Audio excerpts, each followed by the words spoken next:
Our scripture today is from the book of Matthew, chapter 13, verses 44 through 52. The kingdom of heaven is like treasure hidden in a field, which someone found and hid. Then in his joy, he goes and sells all that he has and buys that field.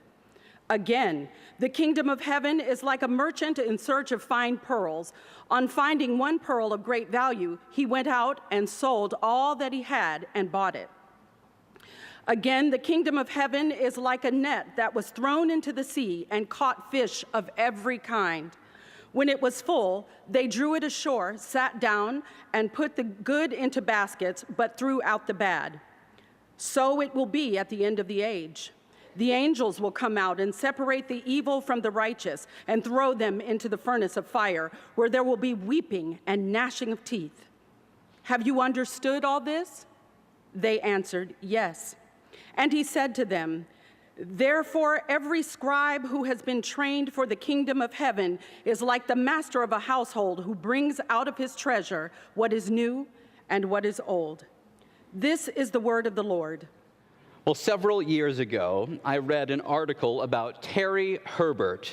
Using a 14-year-old metal detector, Herbert discovered in a farmer's field a collection of 1,500 gold and silver pieces that are believed to date back to the 7th century.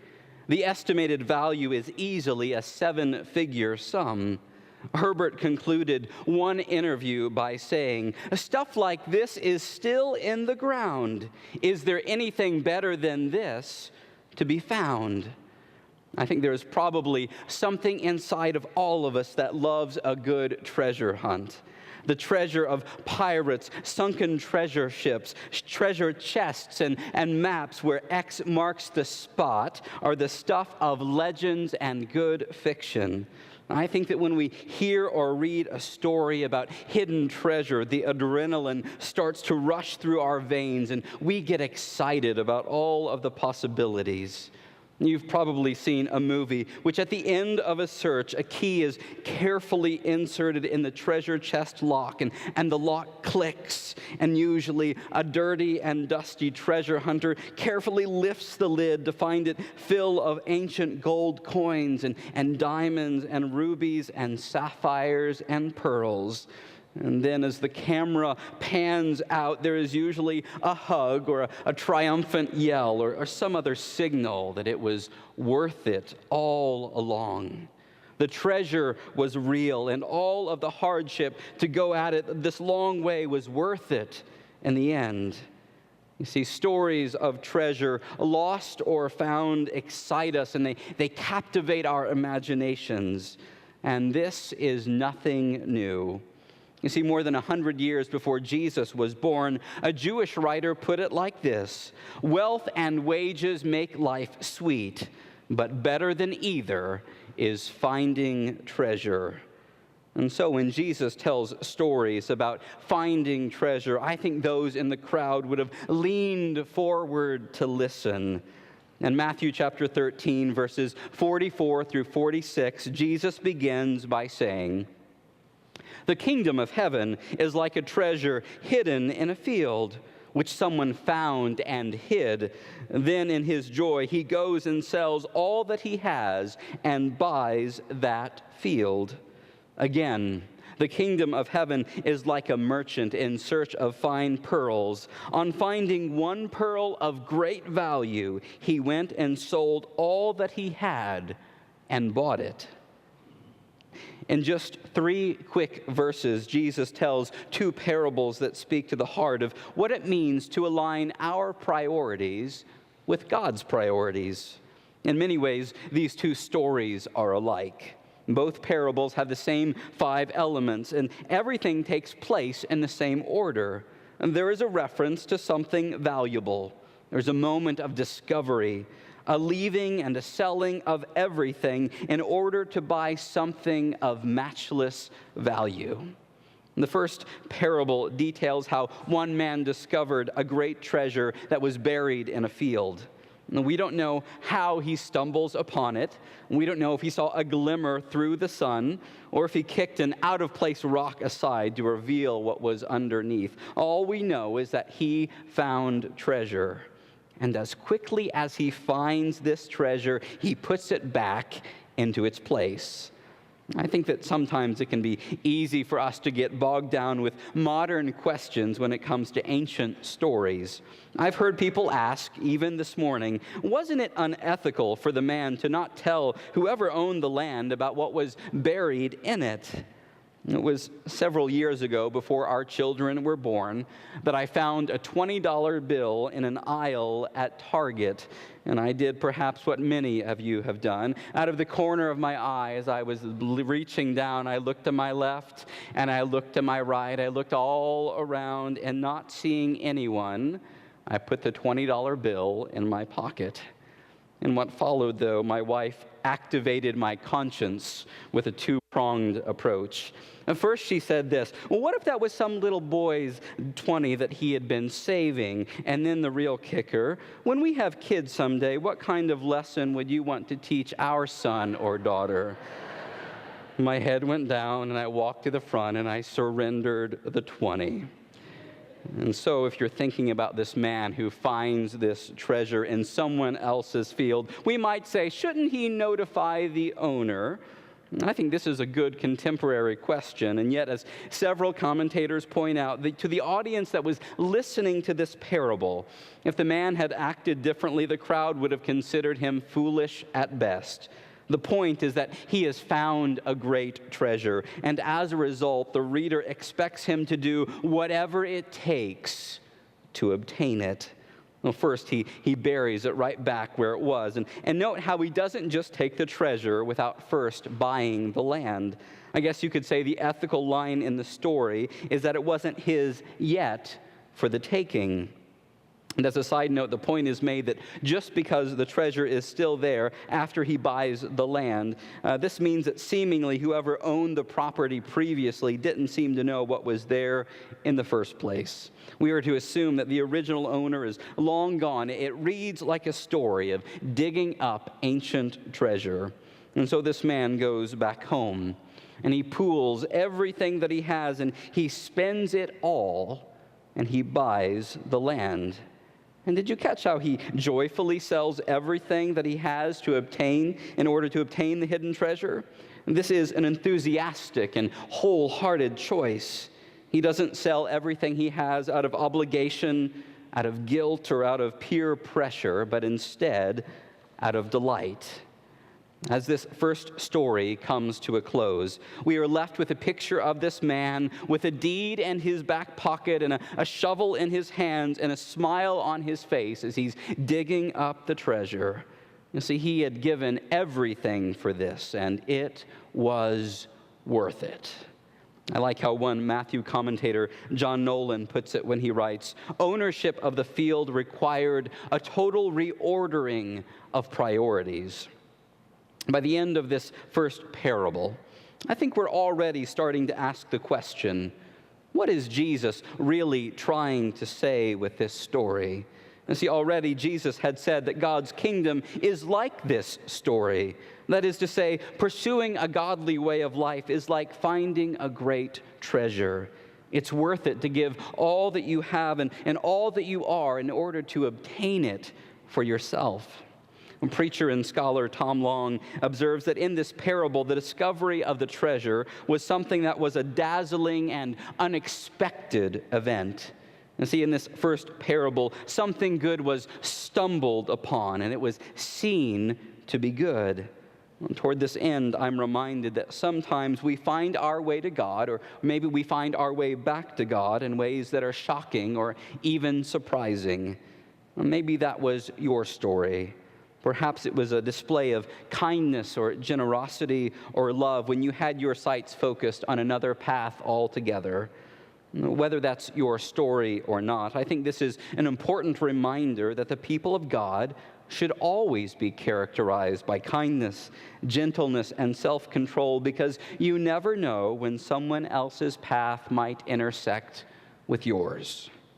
Well, just in case we didn't get it the first time, Jesus continues to make the same point in the second story. Verse 45 begins by saying, again. In other words, here's another story, much like the first one. Again, the kingdom of heaven is like an expert jewel broker who is looking for fine pearls. Well, unlike the previous parable, this isn't an accidental discovery. In this story, the jewel broker is actively looking and searching for something of known value. One Roman author and philosopher from this era describes pearls as having the topmost rank among all things of price. And so just the mention of pearls already signals extreme wealth. The story details that this merchant isn't just looking for any pearls, he's looking for fine pearls. He's a man with definite resources, capable of buying fine pearls. Note the plural.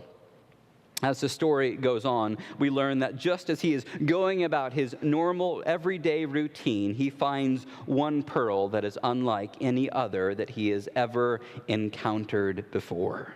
This one pearl is so valuable that he spends all that he has to buy this single pearl of great price. I think that we can assume in the story that this man has a sharp eye. He hasn't been fooled by a fake. As my grandfather used to say, this isn't the real decoy. This is the real specimen. And as soon as he sees it, he immediately knows that it's worth it to give up everything in order to own it. It's an opportunity that's too good to pass up. The man in this parable knows that everything else will be evaluated by this one standard. Every other pearl will be judged with this one beside it on the jeweler's cloth. People will talk of this man and his pearl. From now on, nothing will ever be the same. Both of these parables talk about what total commitment looks like. And both stories focus on the decisions that must be made in light of what was discovered. The response in both parables is quick, and the decision is clear. Whatever it takes, it will be worth it in the end. In considering both of these parables, I think that the parallels to God's kingdom are striking. First, following God in our lives will be costly. Costly because it means putting the things of God first in our lives. Put another way, it will be a good road, but that doesn't mean it will always be an easy one. But then again, most things in life that are worth having will require taking up a challenge. I like the comments of Brad Young on this passage. He writes, "The kingdom is expensive. It costs everything the disciple possesses. The joy of discipleship, however, overpowers every worldly hindrance." See, in the end, it comes down to the life decisions that we make. What will you chase after in your life? What's your treasure? What's your pearl? In John Steinbeck's short story titled The Pearl, he tells of a young fisherman named Kino who discovers the greatest pearl that the world has ever known. It's described by Steinbeck as being as perfect as the moon and as large as a seagull's egg. In what follows, though, the reader witnesses Kino becoming consumed by his love of his great pearl. Or perhaps more pointedly, we witness how the potential within the pearl becomes an unquenchable obsession. Steinbeck wrote, "And the music of the pearl rose like a chorus of trumpets in his ears. Then to the lovely gray surface of the pearl came the little things Kino wanted. A harpoon to take the place of one lost a year ago. A new harpoon of iron with a ring at the end of the shaft, and his mind could hardly make the leap. A rifle, but why not, since he was so rich?" And Kino saw Kino in the pearl, Kino holding a Winchester carbine. It was the wildest daydreaming and very pleasant. His lips moved hesitantly over this. "A rifle," he said, perhaps a rifle. It was the rifle that broke down the barriers. This was an impossibility, and if he could think of having a rifle, whole horizons were burst, and he could rush on. For it is said that humans are never satisfied, that you give them one thing, and they want something more. The pearl was destroying Kino. His greed drove him to mistreat those around him and even to murder in order to protect the pearl. Kino was willing to risk everything for the price of the pearl. The reader witnesses this inner struggle, and I think quietly in our own hearts, if we're honest, it forces us to think about our horizons and our wants and our dreams and our deepest wishes. On the very last page of the story, after misplaced obsession has worked its full tragedy, we find Kino and his wife standing at a cliff's edge. After a long and violent struggle, Steinbeck ends with these words, "And Kino drew back his arm, and he flung the pearl with all his might. Kino and Juana watched it go, winking and glimmering under the setting sun. They saw the little splash in the distance, and they stood side by side, watching the place for a long time. And the pearl settled into the green, lovely water and dropped toward the bottom. The waving branches of the algae called to it and beckoned to it. The lights on its surface were green and lovely. It settled down to the sand bottom among the fern-like plants. Above the surface of the water was a green mirror, and the pearl lay on the floor of the sea. A crab, scampering over the bottom, raised a little cloud of sand, and when it settled, the pearl was gone. And the music of the pearl drifted to a whisper and disappeared." Steinbeck's story of the pearl is different from the one that Jesus told. Perhaps we could say that it's the flip side of the same story. I think that the point is that a lot of people can get caught up in chasing after all sorts of treasures that don't last, treasures that aren't ultimately life-giving. Maybe you've been there. Maybe you're there now. These treasures and pearls can consume us and fill our hearts with greed and desires that aren't worth it when all is said and done. In the two parables that Jesus tells, we find him essentially saying, here is a treasure that is worth enduring for. Here is something that's worth chasing after with all that you are. I wonder today, what are we chasing after? What are you pursuing with everything that you have in your life? What do you want more than anything else right now? I think that the subtle warning is this: be careful. Be careful. Don't spend all of your life hunting for treasures that are of no value. In your life, make sure that what you're following is worth it and that it's something that will truly last. God's good news, that is to say, the gospel, is compared to a treasure and a pearl of great price. But it's crucial that we understand that the gospel is not a commodity to be bought and sold. It isn't a closeout deal to be peddled hastily and without care. The gospel isn't something that you have in your possession, with the result being the exclusion or the marginalization of others. Rather, the good news of God ought to possess you, to take hold of you. And importantly, in the parables Jesus tells, both discoveries are marked by joy. Our minds should be captivated and spellbound by the reality of God's goodness and what this might look like in our lives and in the lives of our neighbors. And yes, the gospel will even teach us a thing or two about the importance of depossession, of loosening our grip as we walk through life. The good news of God and living in light of it is a life-altering reality. Moreover, paying attention to God's ways in the world redefines the human vocation, our goals, our priorities, and our desires. Some commentators point out that perhaps the very vocation of the man who sells everything in order to obtain the pearl could have changed. You see, we aren't told that after selling everything that he turns around to sell the pearl again. Well, this might be pushing the text too far, but I think it's at least worth considering how godly priorities might alter who you are, what you do, how you live, and how you love on a daily basis. And the gospel is a world of possibility and imagination. In the words of Willie Jennings, the gospel is the thing that's worth giving up everything up to have. Did you notice that Jesus concludes the passage we heard read this morning by asking if his disciples, if they understand? I think this is a question for all of us to answer as well. You see, the bottom line and the real paradox is that in giving everything that we are for God's kingdom, we'll end up gaining everything that really matters and that really makes a difference.